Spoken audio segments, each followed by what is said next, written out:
Shalom semuanya, kita terus lanjut belajar Matius pasal 13. Mulai ayat 24 kita baca.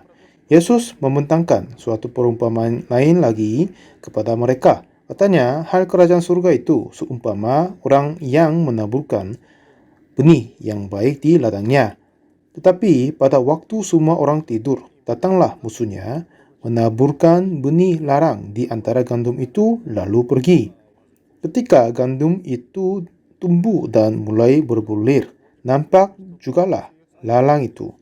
Maka datanglah hamba-hamba Tuhan ladang itu kepadanya dan berkata, Tuan, bukankah benih baik yang Tuhan taburkan di ladang Tuan? Dari manakah lalang itu? Jawab Tuhan itu, seorang musuh yang melakukannya. Lalu berkatalah hamba-hamba itu kepadanya, jadi maukah Tuhan supaya kami pergi mencabut ladang itu? Tetapi ia berkata, jangan, sebab mungkin gandum itu ikut tercabut pada waktu kamu mencabut ladang itu. Sampai 29 kita baca. Nah, seperti yang kita belajar, tanah adalah hati manusia dan benih adalah firman Tuhan.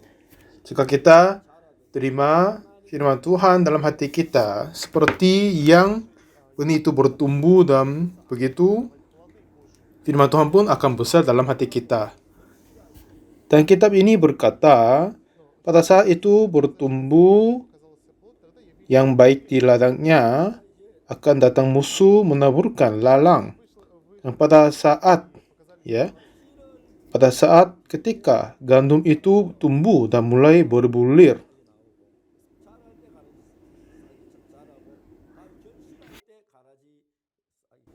jadi lalang itu juga akan bertumbuh bersama dengan gandumnya dan bertumbuh dan berbulir bersama dengannya. Dulu ya saya juga masih kurang tahu tentang kehidupan rohani dengan ini. Walaupun saya sejak kecil ikut gereja dan disuruh berbuat baik. Dan kalau begitu akan diberkati kiranya. Dan semakin saya berusaha berbuat baik, apa yang saya terasa adalah aku ini adalah pada saat berusaha berbuat sesuatu yang baik, akan ada hati yang jahat tetap ada di dalam hatiku. Memang itu masih belum begitu sadar waktu saya masih kecil, tapi semakin banyak waktu yang berlalu, semakin banyak saya berusaha yang baik, dapat menemukan hal-hal yang jahat dalam hatiku. Dan keinginan yang tidak baik dalam hatiku, dan keinginan teman-teman tidak akan berhasil, hati yang begitu akan muncul dari hati saya. Tidak hanya itu saja, tapi hati-hati yang berbohong pun akan memulai. Dan juga saya mau pura-pura membuat sendiri orang-orang baik. Dan juga kadang hati yang keinginan hawa nafsu pun muncul. Jadi memang aku ini adalah dicipta oleh Tuhan. Tetapi kenapa dalam hatiku tidak hanya ada firman Tuhan bertumbuh dan berbuah. Seharusnya firman Tuhan Yesus, firman Tuhan harus bertumbuh di dalam hatiku. Tetapi kenapa hal-hal yang jahat, pikiran-pikiran yang kotor ini tetap ada dan bertumbuh juga. Tapi memang itu memang faktanya. Dan kitab berkata musuh yang melakukannya. Nah, seperti begitu, seorang musuh menaburkan kejahatan dan keinginan hawa nafsu, perzinahan, dan kesombongan hati yang pembohong di dalam hati kita. Jadi apa yang lalang berbuat adalah pada saat gandum itu membesar, dan lalang pun akan bertumbuh. Lalu dia dapat gizi dari gandumnya dan mengambil sinar matahari juga. Dan jika kita melihat, ya kan, lalang ini lebih kuat daripada gandum. Karena gandum ini selalu dilindungi oleh tuannya dan dibesarkan, akhirnya tinggalkan dan bisa bertumbuh. Tetapi lalang biasanya dianiayai oleh tuan dan mau mencabutnya. lalang itu sendiri tak bisa hidup. Akhirnya lalang tetap mati banyak. Jadi oleh manusia dicabut dan mati seterusnya. Oleh sebabnya itu, lalang yang masih hidup adalah yang kuat sekali. Jadi pada saat dia bersama dengan gandum, lalang ini selalu menang, lebih keras.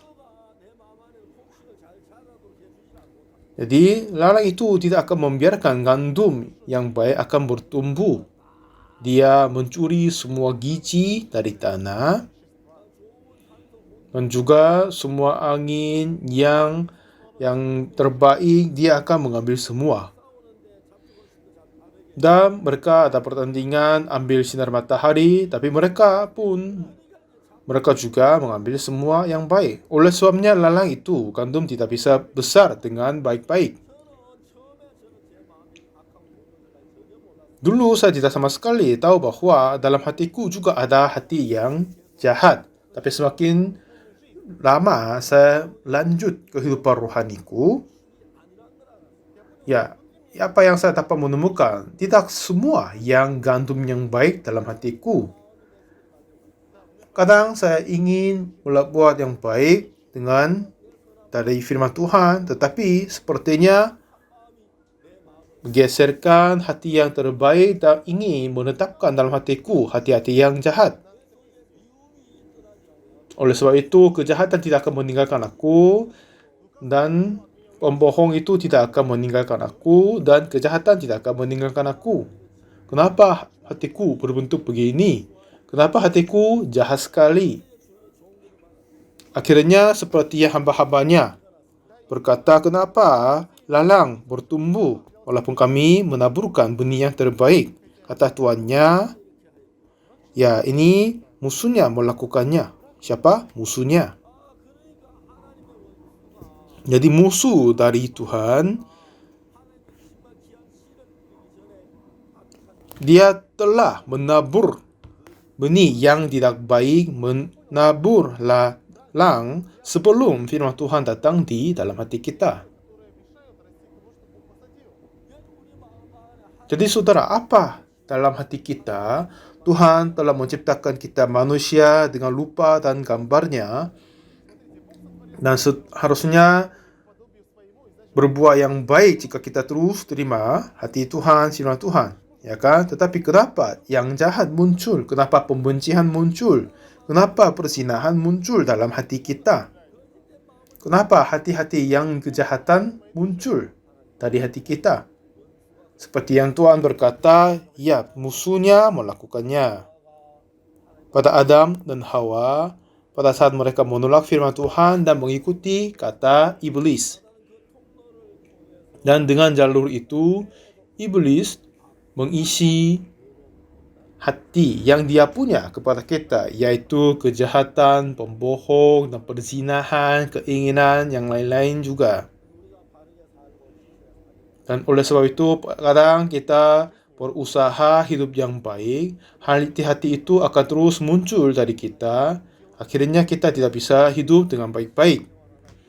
Jadi di dalam kehidupan rohani, apa yang kita dapat merasa adalah, kenapa hal ini yang jahat akan muncul?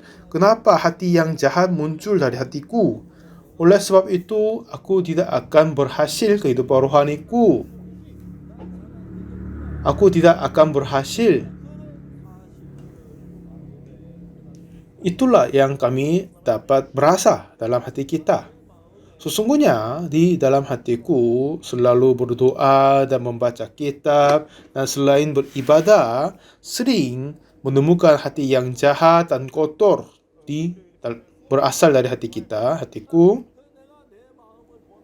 Dan saat saya melihat hatiku, memang ini tidak dapat dilihat oleh yang lain, jadi kiranya enggak apa, tapi kadang saya takut sekali ada orang yang merasa hatiku yang jahat ini, apa yang terjadi? Saya sering berpikir gitu.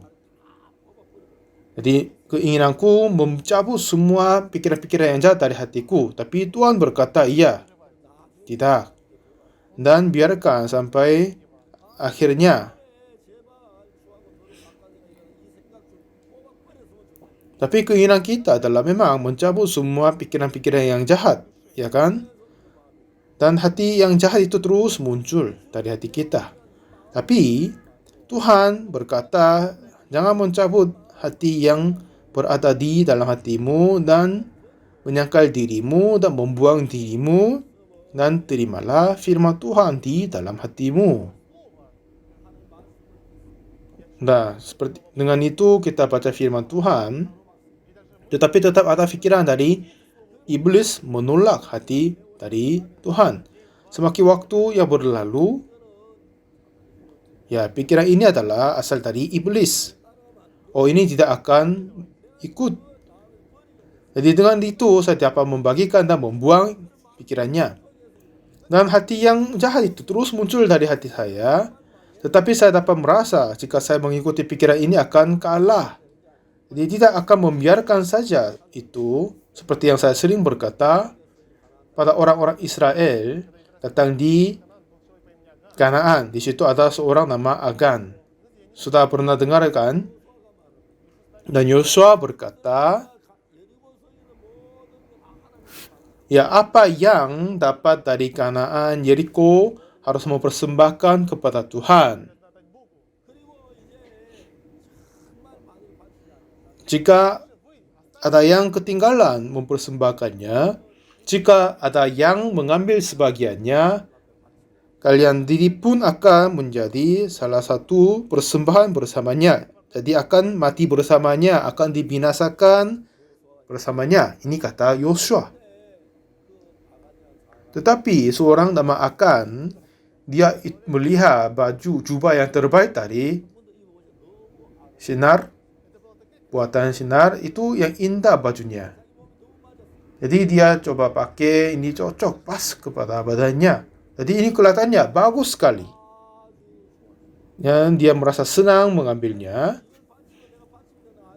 Nah, walaupun dia sudah tahu jika dia mengambil itu akan dipersembahkan bersamanya, tapi terus ingin sekali mengambilnya. Jadi kiranya dia, ya tidak akan masalah, ya kan? Saya hanya mengambil itu saja. Tapi lalu lanjut akan menyembunyikan emas dan perak juga, dan menyembunyikan di bawah kemahnya. Waktu itu Tuhan marah kepada orang-orang Israel, dan lalu mereka kalah dari peperangan. Akhirnya ditemukan oleh suaminya Akan. Lalu apa terjadi? Orang-orang menghakimi dengan melempar batu Akan dan keluarganya. Memang ini bukan kehendak Tuhan, tetapi hanya mengambil sebuah jubah yang indah buatan Shinar. Ya, ini tidak akan apa-apa, tidak akan masalah kiranya. Seperti begitu, banyak pikiran yang dikasih oleh iblis. Satu ketika, iblis membisik rencana dalam hati Yudas Iskariot untuk mengkhianati Yesus dan menjual Yesus. Yudas Iskariot terkaget. Kenapa aku mempunyai hati yang jahat ini? Kenapa aku menjual Yesus? Itu tidak bisa. Tetapi Yudas Iskariot nggak tahu pikiran ini datang dari iblis. Akhir-akhirnya dia jual Yesus. Dan kita dapat melihat, ya kan, Yudas Iskariot terkutuk dan mati. Memang dengan kelihatannya dengan sederhana nggak dapat mengetahui, tapi kita dapat membagikan dan melihat, meneliti, dapat menemukan pikiran dari firman Tuhan dan keinginan dari iblis. Nah, semakin banyak kita berpikir tentang itu dapat ternyata dan yakin dapat membagikan. Dan setelah kita dapat membagikan itu, kami dapat menemukan bahwa jika kita mengikuti pikiran dari iblis akan kalah. Jika kita sungguh mengetahui, jika kita mengikuti keinginan iblis akan kalah. Tidak ada yang akan mengikutinya, ya kan? Oleh sebab itu, seperti yang tadi kita baca, seperti larang ditumbuh bersama dengan gandumnya, Jika lalang itu akan tercabut semua, gandum saja dibesarkan, betapa baiknya itu, ya kan? Tetapi Tuhan tidak izinkan, seperti hati kita juga sama. Tidak hanya firman Tuhan saja yang bertumbuh di dalam hati kita, tetapi sepertilah larang yang jahat, pikiran yang kotor akan terus muncul dalam hati kita juga. Ada yang berkata kepadaku, Pak Pendeta, aku ini adalah seorang yang tua, tapi tetap ada keinginan hawa nafsu yang perzinahan. Ada yang berkata juga, Pak Pendeta, saya tahu ini tidak boleh, tetapi kadang saya membenci sekali istriku sampai mau bunuh dia. Kadang banyak yang berkata begitu. Kenapa? Oleh sebabnya aku terasa sulit sekali. Tetapi pikiran-pikiran yang ini adalah yang ditaburkan dari iblis di dalam hati kita.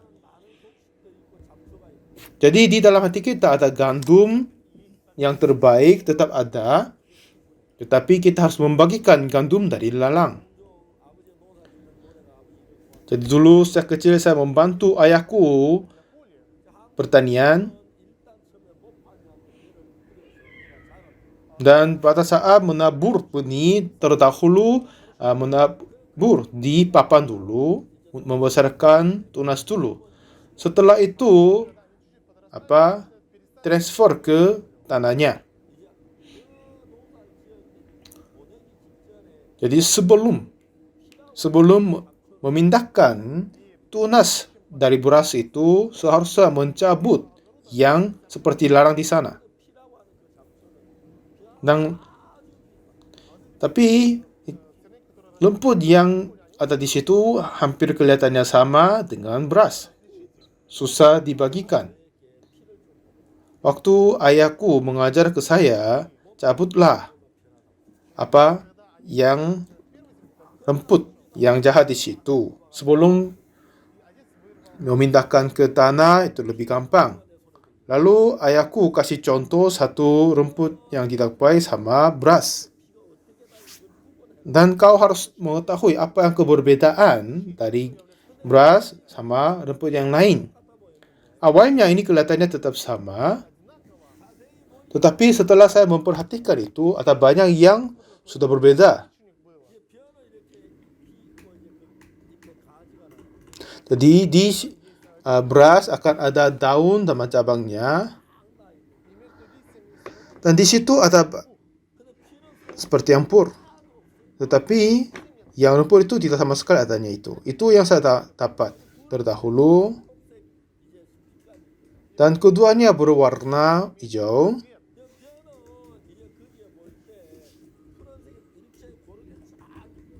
Tapi padi itu warnanya tetap sama dari bawah ke atas.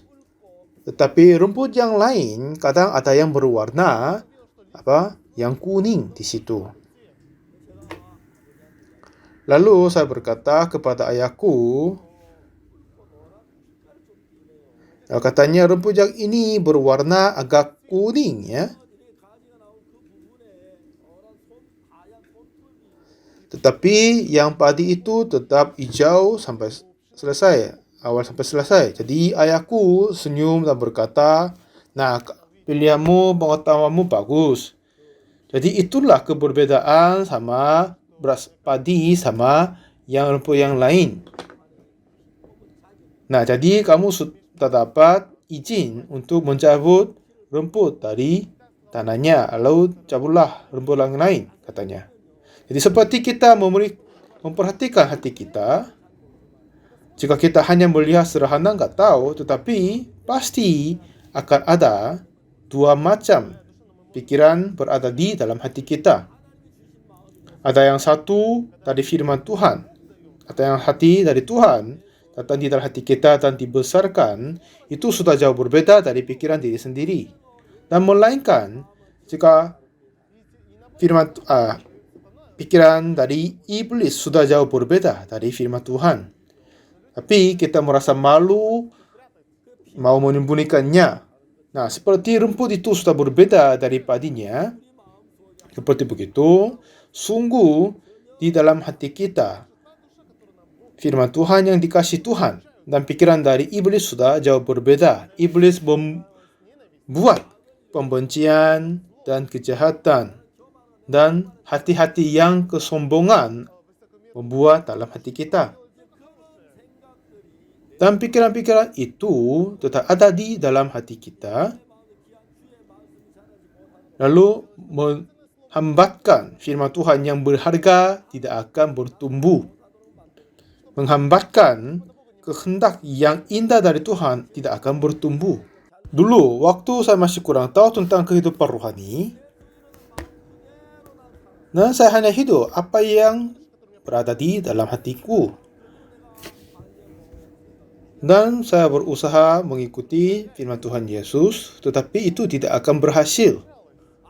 Bagaimanapun saya berusaha, tetapi oleh sebabnya saya mengikuti pikiran dalam hatiku, akhirnya mengikuti jalan yang kejahatan. Akhirnya menemukan diri aku ini adalah orang yang jahat dan kotor. Dengan begitu, semakin banyak waktunya berlalu, apa yang saya dapat merasa adalah aku tidak bisa menggembirakan Tuhan. Aku tidak bisa mentaati kepada Tuhan. Dengan hati ini, saya tidak sama sekali menyenangkan Tuhan. Hati yang ada di dalam hatiku, kecuali menguralkan ini, tidak akan berhasil kehidupan rohaniku. Pikiran dan keinginan hatiku itu akan muncul dalam hati saya. Semakin banyak saya membaca kitab suci, Yohanes 13 ayat ke-2, mereka sedang makan bersama dan iblis telah membisikkan rencana dalam hati Yudas Iskariot anak Simon untuk mengkhianati dia. Nah, inilah pikiran dibisik oleh iblis. Ini bukan asal dari Tuhan. Kalau begitu, dengan begitu saya dapat membagikan hati yang ada di dalam hatiku. Setelah itu, dengan pikiran-pikiran yang jahat ini, saya pasti akan kalah dan terkutuk. Saya dapat merasa ini. Memang tetap, walaupun saya merasa dan sadar itu, pikiran-pikiran yang jahat tetap muncul. Tapi, dapat mengalahkan itu, tidak akan mengikutinya, lalu akan tetap bisa mengikut firman Tuhan. Dan lalu Tuhan melakukan banyak hal bagiku, dan Tuhan kasih tahu akan ada gandum dan lalang di dalam hatiku. Dan oleh sebabnya lalang itu tidak akan menghasilkan sesuatu, itu pun dikasih tahu oleh Tuhan. Dan jika saya mengikuti pikiran ini, pasti aku ini akan kalah dan aku akan dihukum mati. Itulah yang saya dapat sadar. Jadi setelah itu, kapan saja saya menemukan hati yang jahat ini, jika saya mengikuti ini akan pasti kalah. Dengan ini pasti akan hancur. Dengan pikiran-pikiran ini saya pasti akan terima kutuk. Dengan begitu saya tidak akan mengikut pikiran dalam hatinya. Pikiran-pikiran yang jahat dan mengikuti firman Tuhan saja. Jadi mulai saat itu Tuhan menetapkan di dalam hati saya. Dan setelah itu kehidupanku pun akan berubah. Tuhan dapat menyatakan di dalam hatiku dan bekerja. Itulah hal-hal yang indah sekali. Sungguh saya bersyukur untuknya. Dan mulai saat itu firman Tuhan bertumbuh dan bertunas dan dibesarkan, lalu berbuah. Lalu kehidupan ini akan menjadi jalan yang menyenangkan Tuhan. Tetapi masih tetap ada hati yang jahat dalam hatiku, selalu akan ada. Tetapi saya sudah sadar jika saya mengikuti pikiran yang jahat ini, aku akan kalah dan hancur. Jadi saya terkaget untuk mengikutinya dan tidak akan mengikuti dia. Lalu hatiku selalu mengikuti firman Tuhan saja. Selama saya hidup seperti begitu, Tuhan mengerjakan banyak sekali dalam hati saya dan kehidupan saya. Mempunyai keinginan berdoa dan membaca kitab dan memberikan hati yang memberitakan Injil. Dan mengajar bagaimana saya menginjili kepada orang yang lain. Dengan begitu, Tuhan dapat berbuah di dalam hatiku. Itulah hal-hal yang indah dan berbahagia dan heran sekali. Jadi saudara yang kekasih Tuhan, di dalam hatimu juga Tuhan akan memberi benih yang terbaik di dalam hati kita. Tetapi musuh, yaitu iblis pun akan menabur benih yang jahat, yang lalang di dalam hati kita. Pada saat musuh, iblis menabur larang itu, larang seperti hati yang jahat muncul dan menghambakan firman Tuhan. Oleh sebabnya itu, pada saat kita mengikuti firman Tuhan, kita tidak boleh mengikuti pikiran yang ada di dalam hati kita. Walaupun pikiran-pikiran asal dari hatiku, tapi jika saya mengikuti ini akan pasti kalah. Karena ini adalah asal dari iblis. Ini adalah lalang. Itu tidak boleh mengikutinya. Seperti Akan, jika dia mempunyai hati yang ini, pada saat dia mempunyai keinginan, pada saat dia memandang jubah yang indah dari buatan Shinar, dia tidak akan kalah, keluarga pun tidak akan mati. Tetapi di dalam hati kita tidak ada hati yang sedemikian, hanya terima kejahatan di dalam hati manusia. Semoga gantum saja dibesarkan di dalam hatimu. Terima kasih banyak.